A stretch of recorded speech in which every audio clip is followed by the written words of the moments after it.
आज हमें शुरू करना है रिफ्लेक्शन ऑफ लाइट कि how reflection takes place. Reflection होता क्या है और रिफ्लेक्शन होता कैसे है, वो चीज आज पढ़नी है।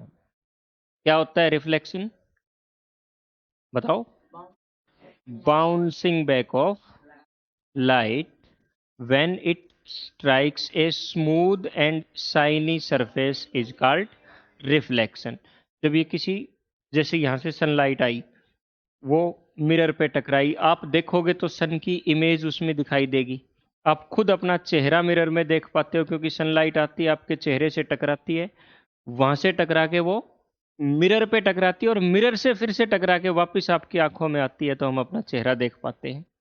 और यही प्रक्रिया है रिफ्लेक्शन, किसी स्मूथ सरफेस पर लाइट का टकरा करके वापस मुड़ जाना।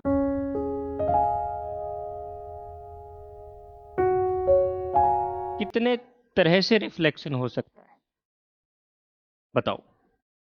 कुछ चीजों को आप देख पाते हैं और कुछ चीजों में आप अपना चेहरा देख पाते हैं।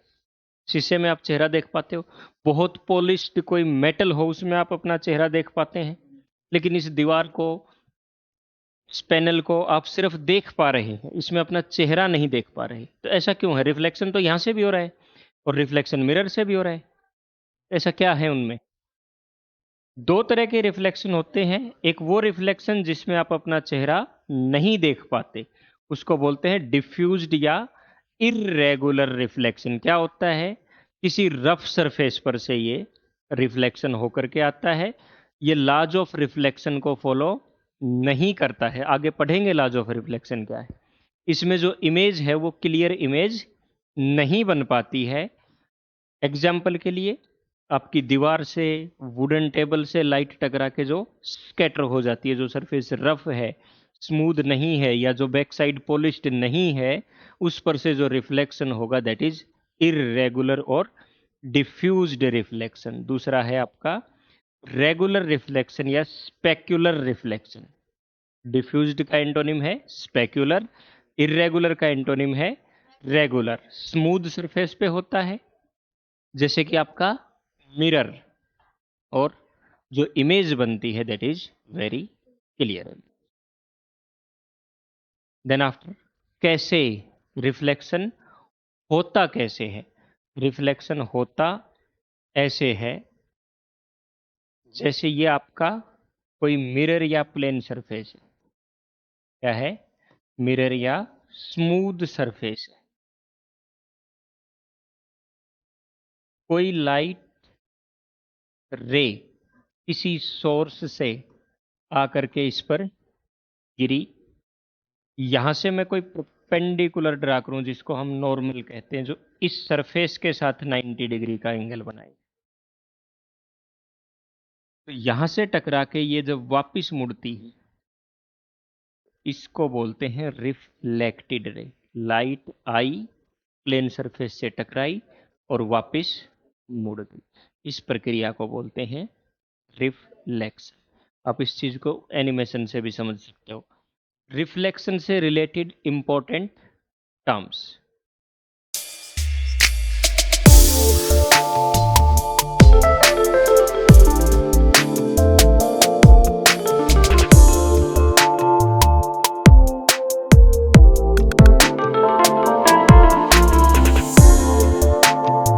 जो हमने डायग्राम बनाया है या जो एनिमेशन है, वहां से आपको कौन सी टर्म्स ऐसी मिलती हैं जो रिफ्लेक्शन से रिलेटेड है। सबसे पहले, एक रे of light that comes from a source and falls on A reflecting surface. किस पे? Reflecting surface. सबसे पहले तो आपका रिफ्लेक्टिंग सरफेस ही क्या होता है? वो स्मूथ सरफेस जिस पर रिफ्लेक्शन होता है, जिस पर रिफ्लेक्शन टेक्स प्लेस करता है, that is called reflecting surface. और इसी चीज को आप मिरर भी कहते हो। जो रे ऑफ लाइट सोर्स से चल करके आई है और इस सरफेस पर गिरी है, उसको कहेंगे हम इंसिडेंट रे। इंसिडेंट मानी आने वाली। अगर मैं इसके ऊपर एक परपेंडिकुलर ड्रा करता हूं, इस परपेंडिकुलर को कहते हैं नॉर्मल। ये 90 डिग्री किसके साथ बनाता है? इस सरफेस के साथ, रिफ्लेक्टिंग सरफेस के साथ। जो आपका नॉर्मल है या नॉर्मल एक्सिस है और इंसिडेंट रे है, उन दोनों के बीच का एंगल कहलाता है angle of incidence. Then after wave टकराई और टकरा करके रिफ्लेक्ट हो गई, उसको कहेंगे हम रिफ्लेक्टेड रे। इस नॉर्मल और रिफ्लेक्टेड रे के बीच में जो एंगल बनेगा that is called angle of reflection. ये 3-4 कॉमन टर्म्स हैं जो रिफ्लेक्शन से रिलेटेड होती हैं, जिनकी डेफिनेशंस आपको पता होनी चाहिए। रिफ्लेक्टिंग सरफेस क्या है? The shiny surface that causes reflection या on which reflection takes place. Normal, a line perpendicular to the mirror और reflecting surface, a line at 90 degree, perpendicular माने 90 डिग्री के एंगल पे, at the point of incidence. ये ध्यान रखने की बात है, आपको जो नॉर्मल बनाना है वो कहाँ पे बनाना है? जो आपका पॉइंट ऑफ इंसिडेंस है, point of incidence, point of reflection और bottom of normal, all three lies on same point. जिस जगह पे आके आपकी रे इंसिडेंट हुई है वहीं पर आपको 90 डिग्री बनाना है। ऐसे एक सरफेस है, ये आपकी रिफ्लेक्टिंग सरफेस है, इसके ऊपर एक एक्सिस खड़ा करना है 90। This axis is called normal axis. ये तुम्हारी इंसिडेंट रे है, इन दोनों के बीच में जो एंगल जनरेट होगा वो एंगल कहलाएगा एंगल ऑफ इंसिडेंस, और जो रिफ्लेक्टेड और इसके बीच में जनरेट होगा वो एंगल कहलाएगा एंगल ऑफ रिफ्लेक्शन। ये जैसे ऐसे है तुम्हारा नॉर्मल एक्सिस, ये है प्लेन सरफेस, रिफ्लेक्टिंग सरफेस, और ये वाला जो एंगल जनरेट हुआ यहाँ पे, इसको कहेंगे एंगल ऑफ रिफ्लेक्शन। ठीक है, ये बात समझ आई कि रिफ्लेक्टिंग सरफेस क्या होती है? The mirror on which reflection takes place. Normal, perpendicular drawn on reflecting surface, कहां पे? At point of incidence. Incident ray, the ray of light coming from a source and falling on the reflecting surface. Reflected ray, the ray bending back या bouncing back from the reflecting surface is called reflected ray। Angle of incidence क्या है? Incident ray और normal के बीच का angle. Angle of reflection क्या है? Reflected ray और normal के बीच का एंगल। इस चीज को भी आप एनिमेशन से देख पाएंगे।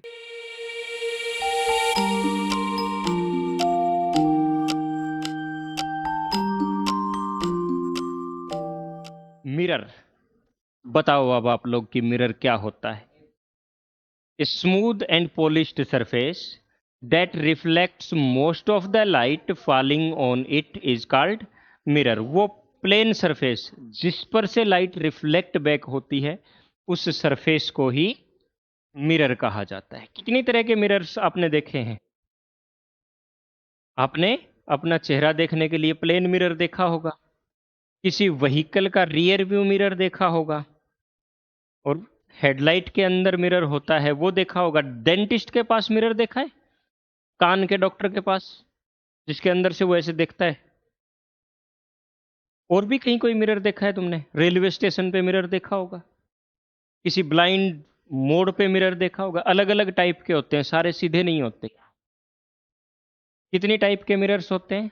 सबसे पहला प्लेन मिरर। प्लेन मिरर की क्या खास बात है? ए पॉलिश्ड फ्लैट सरफेस, जिस तरफ से रिफ्लेक्शन होता है उसकी बैक साइड पॉलिश की हुई होती है, केमिकल से पॉलिश होती है, और उस केमिकल का नाम तुम बताओगे, उस मटेरियल का नाम आप लोग बताओगे। Which material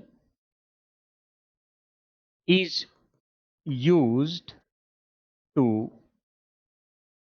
polish back side of a mirror?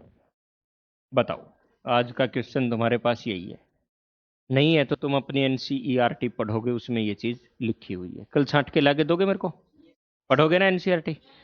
Chemical का नाम बताओगे ना, किस रासायनिक पदार्थ से कोटिंग होती है। मेटेलिक होता है, ये मेटेलिक होता है।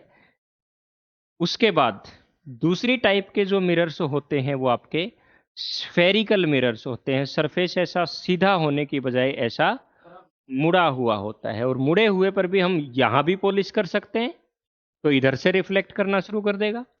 इधर पॉलिश किया तो इधर से रिफ्लेक्ट करना शुरू कर देगा। इनके अलग अलग नाम हैं। अगर पॉलिश्ड सरफेस ये है और रिफ्लेक्शन यहां से हो रहा है, तो इसको कहेंगे कॉनकेव। क्या कहेंगे? केव मानी गुफा, केव माने ऐसा। एक तो प्लेन सरफेस है आपके पास, जिसकी एक साइड पॉलिश कर दी, रिफ्लेक्शन यहां हो रहा है।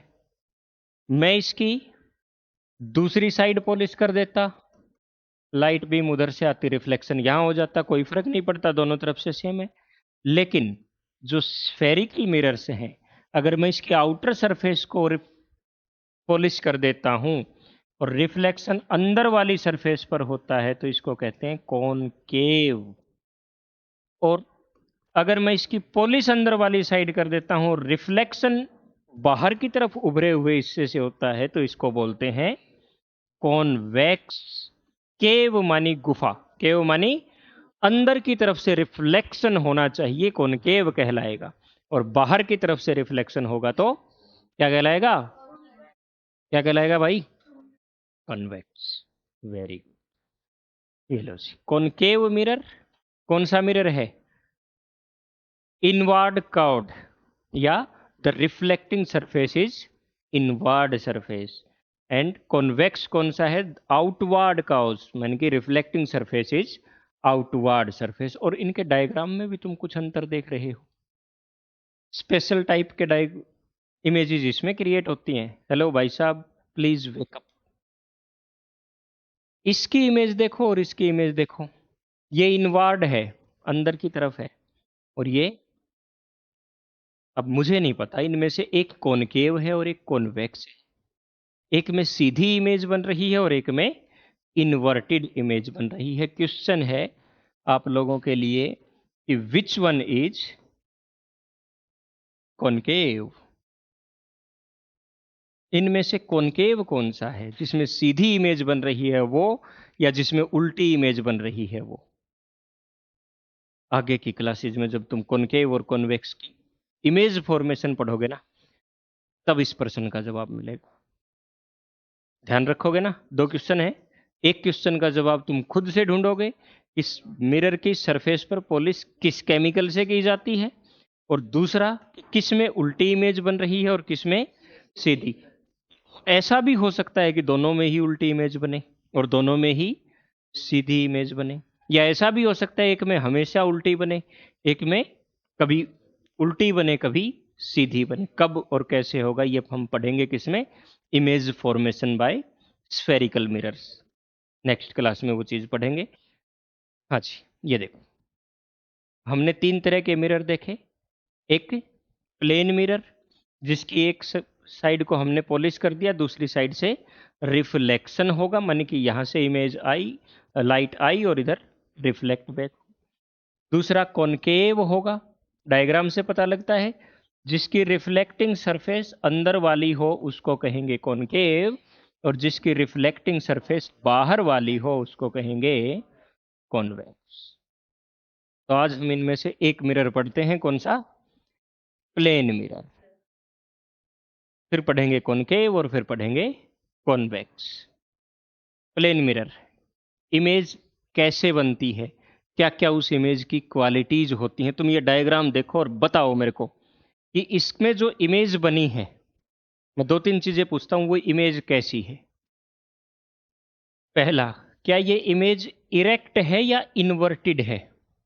इरेक्ट मानी सीधी, ऐसा ऑब्जेक्ट ऐसी ही इमेज। इन्वर्टेड मानी उल्टी, ऐसे ऑब्जेक्ट और इमेज ऐसे। तुम देख करके बताओ कि प्लेन मिरर में जो इमेज बन रही है वो इरेक्ट है या इन्वर्टेड है? Erect, Sidhi image. Size of image, इसको मैग्निफिकेशन भी कह दिया जाता है, कैसी है? इक्वल टू द ऑब्जेक्ट है, डिमिनिश्ड है, या फिर उससे बड़ी बन रही है? तू बता। जो इमेज बन रही है ये तुम्हारा ऑब्जेक्ट है, ये तुम्हारी इमेज है वो इस ऑब्जेक्ट से छोटी है, बड़ी है, या बराबर है? डायग्राम में देख के बतानी है ये बात।